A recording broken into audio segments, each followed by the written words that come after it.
अब बात कर लेते हैं आज के मैचेस की। दोनों मैचेस बहुत ही खूब हुए।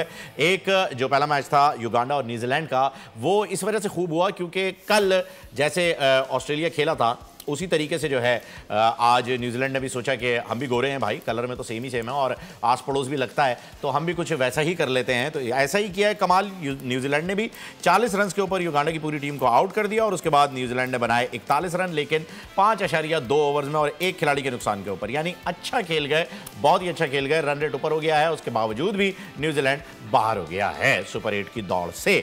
साउथ अफ्रीका और नेपाल का मैच जो है वो थोड़ा सा अटक गया था। उसकी मैच समरी भी हमारे पास है, आपकी स्क्रीन पर अभी दिखा देते हैं आपको। सिर्फ एक रन बाकी था लेकिन नेपाल नहीं बना सका क्योंकि 20 ओवर्स हो गए थे और आखिरी ओवर साउथ अफ्रीका ने अपने कौन थे, हारिस रऊफ को दिया था ना आखिरी ओवर। यूएसए की बात कर रहे हैं? नहीं पाकिस्तान, यूएसए वाले में हारिस रऊफ था ना। हाँ बिल्कुल, 3 बॉलों पे 12 रन चाहिए। जी जी जी जी। तो आखिरी ओवर जो है वो साउथ अफ्रीका ने हारिस रऊफ को भी नहीं दिया, इस वजह से नेपाल जो है वो 1 रन से हार गया। अगर साउथ अफ्रीका के पास कोई हारिस रऊफ होता तो मैं कसम उठाने को तैयार हूं आज का मैच नेपाल जीता हुआ होता, लेकिन ऐसा टैलेंट सिर्फ पाकिस्तान में ही पाया जाता है। क्यों तनवीर भाई? बिल्कुल आप सही कह रहे हैं, बिल्कुल आप सही कह रहे हैं। और बड़ा ज़बरदस्त ये मैच हुआ है। और देखिए इसका मतलब ये है कि जो छोटी टीम्स मतलब इनएक्सपीरियंस टीम, उनकी इस वर्ल्ड कप में मुझे क्रिकेट जो उन्होंने खेली बड़ा इंप्रेस किया है भाई।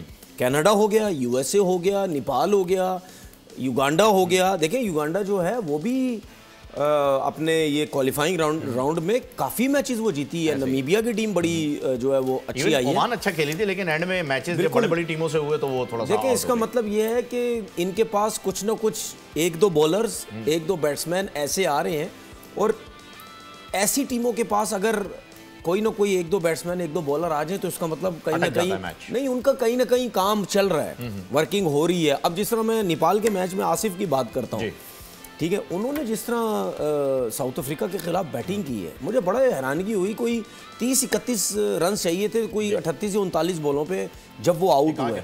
वो आउट हुए, नो डाउट क्रेडिट मैं देता हूँ शम्सी को जी, लेकिन शम्सी एक बहुत एक्सपीरियंस और ठीक ठाक किस्म का बॉलर है इनके मुकाबले में। ये टीम बहुत ही नहीं, वो तो बड़े बड़े बैट्समैनों को मुश्किल में डालता है, मतलब वो बहुत एक्सपीरियंस है।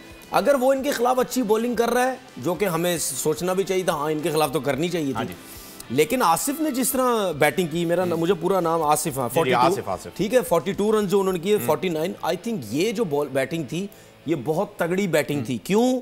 इतनी बड़ी जैनसन उनका बॉलर, उसके बाद नोकिया उनके पास, रबादा उनके पास, शम्सी उनके पास, इतनी बड़ी बॉलिंग लाइनअप के खिलाफ आप ये देखें कि वो लड़का क्या क्लास किस्म की शॉटें खेल रहा था। कवर्स पे भी उसने जो पुल मारे हैं इतने जबरदस्त किस्म के, उसने रोक के रखा मतलब है, बनाया है। अगर वो खड़ा रहता मैच जीत गए थे, ऐसा ही था। अगर लेकिन बात ये कि उसके आउट होने के बाद कोई ऐसा प्लेयर ही नहीं था कि मतलब यानी वो कर सके। लेकिन जितने प्लेयर्स भी उनके आउट हुए हैं नेपाल के, ठीक है, वो सारे प्लेयरों ने गलत शॉट्स खेले, क्योंकि उसकी वजह ये उनके पास एक्सपीरियंस नहीं है। वो ये सोच रहे थे कि जी हमने 115 पे इनको आउट किया है, हम जल्दी जल्दी से करा के, हालांकि सर्किल देखें बहुत अच्छा, कोई ज्यादा विकेट्स नहीं गिरी, एक आधी विकेट गिरी हो तो कोई ज्यादा विकेट्स नहीं थी, लेकिन उसके बाद उनका एक्सपीरियंस मेरे ख्याल में मार गया। अगर उनके पास एक्सपीरियंस होता या एक आध कोई अच्छा बैट्समैन होता तो मेरे ख्याल साउथ अफ्रीका को आज उन्होंने मार दिया था। और साउथ अफ्रीका देखिए बड़ा अपसेट हो जाता। बिल्कुल, साउथ अफ्रीका मतलब फंसा हुआ है। उनकी तो